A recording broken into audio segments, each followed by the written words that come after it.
We grew up in them. Space Invaders, that was great. The games I really loved were Asteroids, Missile Command, and above all, Defender. But I loved Robotron. I thought that was a really fantastic game. And they made a fortune, 25 cents at a time. We're talking about in 1981, Americans dropped 20 billion quarters into arcade machines. They were the gaming world. It was really weird because it wasn't like a kid phenomenon. It was like really across-the-board phenomenon. Well, they popped up everywhere. But all good things come to an end. It was a fad. I think there's no other way to put it until finally, the whole thing just sort of collapsed under its own weight. This is the story of the birth and fall of the arcade industry.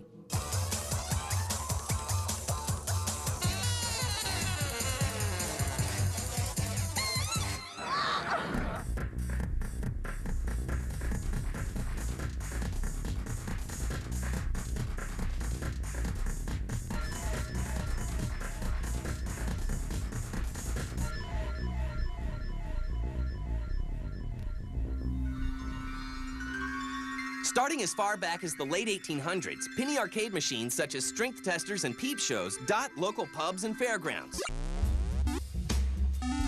In 1927, David Gottlieb creates Baffle Ball, the precursor to the modern pinball machine. His simple game sparks the pinball craze. Soon, the mini arcades that grew out of the Great Depression are packed with pinball machines. For decades, pinball rules the arcades. But in 1971, a man named Nolan Bushnell changes everything. He wasn't much of an engineer, but he had these great ideas for doing businesses. He saw how he could take the technology we were using at Ampex and make a coin-operated amusement device that might be a hit. He then built this thing called Computer Space. Computer Space was not a great marketing success. Computer Space was a monumental flop. They made 1,000 copies of it. They didn't sell all 1,000 copies of it. It wasn't popular. It didn't make it to very many venues, and where it did make it, it wasn't very popular.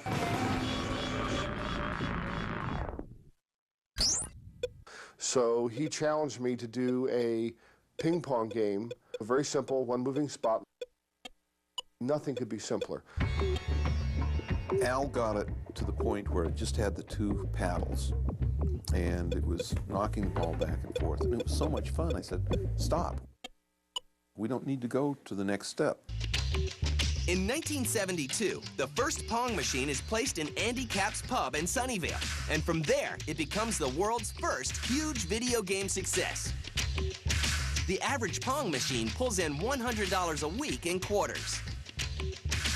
Oh my God, it's everywhere. Oh, I go, oh God, what have I done?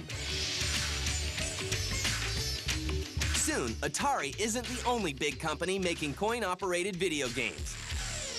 Cinematronics makes a name for itself by releasing a number of successful vector games.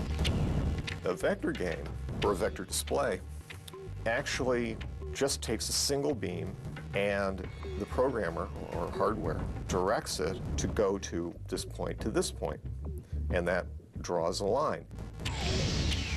Among their releases is the world's first cooperative game, Rip-Off, created by Tim Skelly in 1980. Rip-Off was something that we'd come up with just in kicking around some names for a game, and I had something that was kind of almost like centipedes in the back of my head. And I just decided that it would be more interesting if, instead of shooting at each other, that they both shot at the enemy. And believe it or not, market research said that cooperation amongst young people had become a major factor. And I thought, well, that's great. That fits right into my plans. So we made a cooperative game, and it became just a huge success and a great deal of fun to play.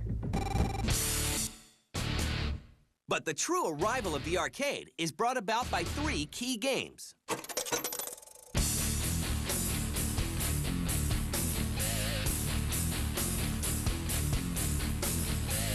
The first of these is Space Invaders, which is released in 1978. Space Invaders actually had gameplay that was interesting and actually had a scoring modality, so a person could get a score and you could compete with someone else and compare your scores, and therefore a person could become, quote, a video game champion. So Space Invaders was like the first game in this 3-game progression. With Asteroids following close behind. Asteroids, it was me for project leader. There was only one programmer. There was a technician, the electrical engineer. I did the art, just line drawings basically, all the fonts and stuff. That was basically an entire team. Lyle Raines called me in his office and said, we had this game called Cosmos, I think it was, where it was a big rock on the screen. The idea was to shoot the other player, but the rock was in the way and people kept shooting the rock, and he said, well, they kept shooting the rock and nothing happens. What if we put rocks on the screen and the player blows them up? And I said, that sounds like an interesting idea. Also, we need something to make the players come out more, so I suggested a saucer that would come out and take a shot of the player if he didn't do anything or if the number of rocks got real low. I just went out and did it, so within a few weeks I had things floating around the screen. And Asteroids suddenly had further enhanced gameplay where people could get very high scores, and also got the competition going for people playing against each other in a bigger way than Space Invaders started for high score laurels. And then, Pac-Man is unleashed. But the final thing that really got it going was the third game in this progression, and that's Pac-Man. When Pac-Man came out, it caused everybody to fall in love with video games.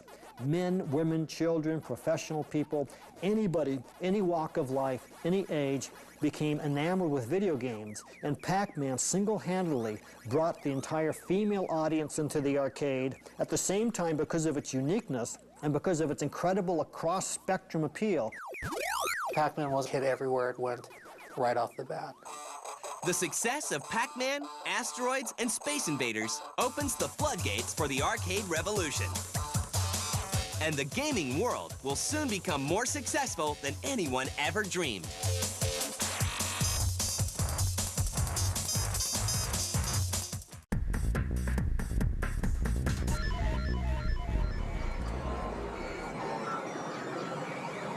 By the early 1980s, arcades are everywhere. Well, they popped up everywhere. You know, 7-Elevens would carry them. By the time we get to the middle 80s, grocery stores are carrying them. The funny one, of course, is at least one funeral home had a couple of arcade machines in its basement. It was an incredible phenomenon at that time.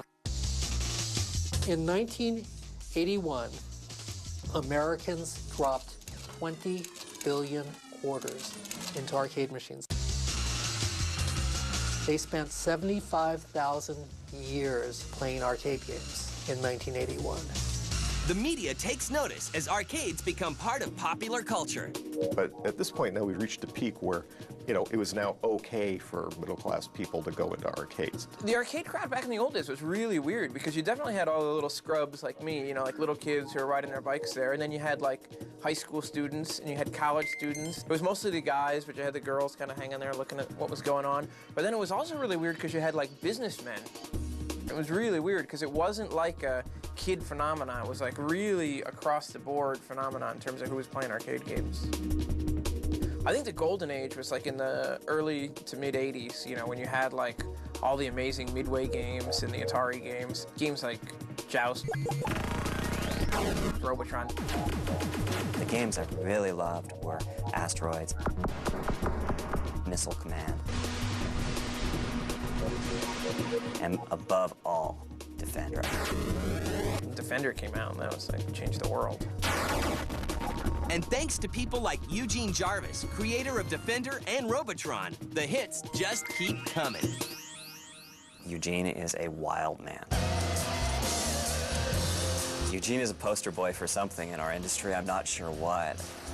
Defender was cool because you'd see it and it was only the older kids could play it because it was so intimidating. There's like 1,000 buttons. I remember like trying to play it a few times and couldn't get anywhere with it. Defender was the ultimate game for the hardcore gamer. It had 7 buttons. I mean, I don't think any other game had that degree of control complexity. Just trying to keep track of them would drive you crazy. I think my right pinky is still kind of crooked from having spent so many hours pushing that control up and down. I finally learned how to play it. That was pretty, I would describe that as a life-changing moment. And so we sat there and played it like the whole day, like, you know, until my mom dragged us out of there. But I loved Robotron, and I thought that was a really, fantastic game. Robotron, which is one of my favorite games, I actually liked it so much I actually bought it. That's one of those games that, you'd be shaking by the time I got back after playing for an hour. As the industry peaks, originality is a must. The golden age of the arcade was incredible. The creativity, I've never seen anything like it. Every game had to be original, 100% unique. This was the attitude at Atari. We didn't do driving games because there had been a driving game. If you did a driving game, it had to be a driving game with guns, and then there could only be one of those in the industry. I had a friend who made a driving game where you drove on the ceiling, because that was the only way you could get it through this corporate culture where 100% originality was required. The business of gaming looks good. Like today, where they're talking about how the game industry is eclipsing the motion picture industry in terms of revenue. That was very much the case back then as well. The revenue from video games was enormous. I mean, a good game would bring in 800 to 1,000 in a week. So you'd buy the game, and in 2 weeks, you pay off your, the distributor, and you're fine. And there were a lot of arcades, a lot of places where there were video games. But the market can only grow so much. Soon, the arcade reaches critical mass and becomes a victim of its own success. Ironically, when I arrived at Atari in 1982, we were saying, we're so big. The coin drop in these games is just as large as theatrical revenue for movies. Now, does that sound familiar? What had happened is we pretty much saturated the market. The games did not get obsolete very quickly, and we filled the arcades with them, and we were starting to fill secondary locations like Safeways and 7-Elevens and dentist offices. By the middle of 1982, we were just full. A lot of it was oversaturated in the market in 81, 82, especially 82-ish time frame. And we sold thousands and thousands of games that went into dentist's office, besides normal arcades and street locations like bars and restaurants and bowling alleys. And it got to the point there were so many games out there that they couldn't support the amount of earnings to really justify buying them. It was a fad. I think there's no other way to put it. It was like early rock and roll, really. Enough people started coming and enough companies started making games, it just kept growing, and people built bigger and bigger ones until finally, the whole thing just sort of collapsed under its own weight. Now, the arcade machines that were so successful just a year ago are no longer making enough money to support the market. By the time the early 80s came around, the economic life for a lot of games, for simple games, and the simple games are those that everybody was playing, was probably less than a year. Well, the games cost enough that they really needed to have an economic model that would last for several years in order to pay for them. And the home console market takes a bite out of the arcade as well. The other thing that people will point out is that their home consoles started getting better about this point. The Atari 800 and other stuff started coming out. And the consoles, artwork used to be so different. The arcade would be here and consoles would be down here. The discrepancy started narrowing, and they started affecting our business. Yeah, I definitely think the rise of the consoles really have hurt the arcade overall, because there's just not much you can do on an arcade machine that you can't do on a home console. Bloodied and bruised, the arcade market looks like it's down and out. But only time will tell.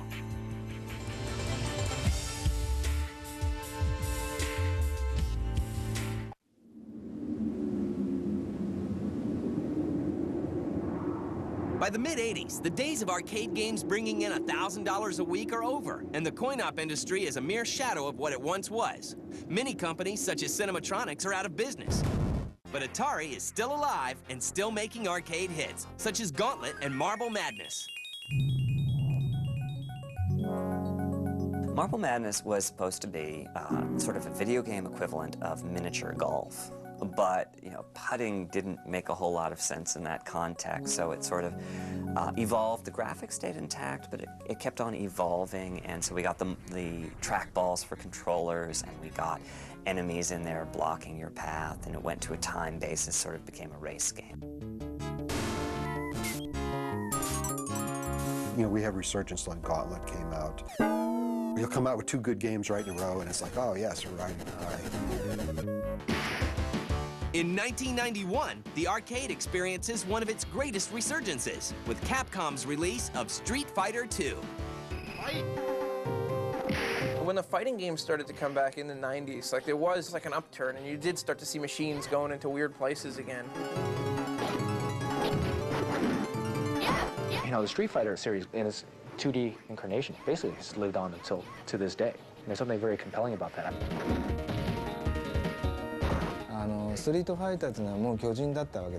After Street Fighter II came out, there were nearly 600 new fighting games, but none of them could go beyond Street Fighter.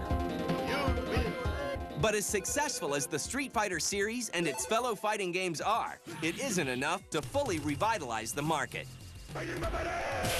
Mortal Kombat, Street Fighter. These were games that took a lot of coordination, and it excluded 2 major classes of people. The casual gamer, the businessman that wanted to play on his lunch hour, and women. They were very complex, and so the casual gamer didn't want to spend their life figuring out how to punch, kick, and fight somebody to death and knock their heads off. The problem with fighting games was that there was a period of maybe like a year where anyone could get into fighting games, and after that, it was hard for like somebody new to walk in the arcade and not just get their ass kicked and just get laughed out of the place. To stay alive, the arcade must evolve. A single quarter was not enough revenue for a game to earn. We ultimately figured out that we needed a buck. And we don't have dollar coins in the States. A buck is a big spend. It's not a casual spend. And so we needed a new generation of arcade games. And Yu Suzuki was the big player there. Hang On, Outrun, R360. He had it down. Yu Suzuki from Sega is considered one of the pioneers for arcade games in the early 90s. Yu Suzuki transformed the video game business. If you look at the period of time from when he started making these simulators through, say, 1995, Sega dominated the arcades. Since I created Hang On, a lot of people were getting more and more into games where you just don't use a joystick. It becomes a physical experience. You need a moving cabinet. That was very important. And the hardware manufacturers were challenging more and more complicated movements. Well, it just makes the experience all the more real, right?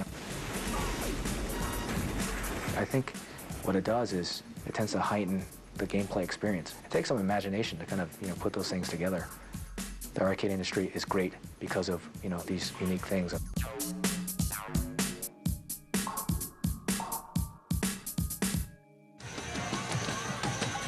For Dance Dance Revolution or games like that, to have that custom piece of equipment, it adds a whole nother gameplay element, a whole nother experience, and it takes it to a deeper level.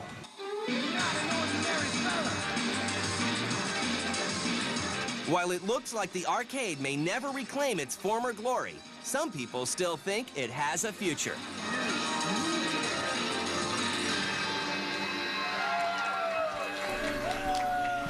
I think what you're going to see in terms of arcade games in the future is just more things that are like the larger machines. Like ride simulators. There's something about a driving game where you actually have a steering wheel and pedals that you can't really duplicate at home, even with a wheel and pedals, and just the larger kind of location-based entertainment machines. Theme parks, or even just, say like on a boardwalk somewhere, or specifically downtown somewhere there's a game center. But the idea there is to give you an experience that you can't get at home. I always thought there was a future. I just thought it would be so small. You know, I figured there would be enough arcades where people would want to go, you know, people to hang out. But no matter what happens, the people who were there in the beginning will never forget the time when a quarter was all you needed to be a gamer. Actually, it was great making the games because, for one thing, we were all a little club. There were about 150 game creators in the entire business at that point. We mostly knew each other, too.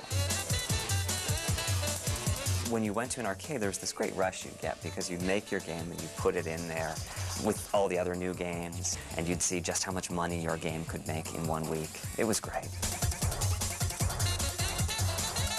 When you go in there and see the expressions of the people's faces. I remember the first time we tested Millipede, and some gal walked up. All the insects were flying down the screen, and it just expression face of, oh, panic.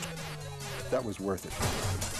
What you can't get, of course, and this is what I really miss about arcades, is this crazy, dark, loud place. It's just lit by screens and filled with all the music of the games and, you know, sticky Coke on the floor and stuff like that. I mean, to me, that's just an amazing experience that you can never really have again.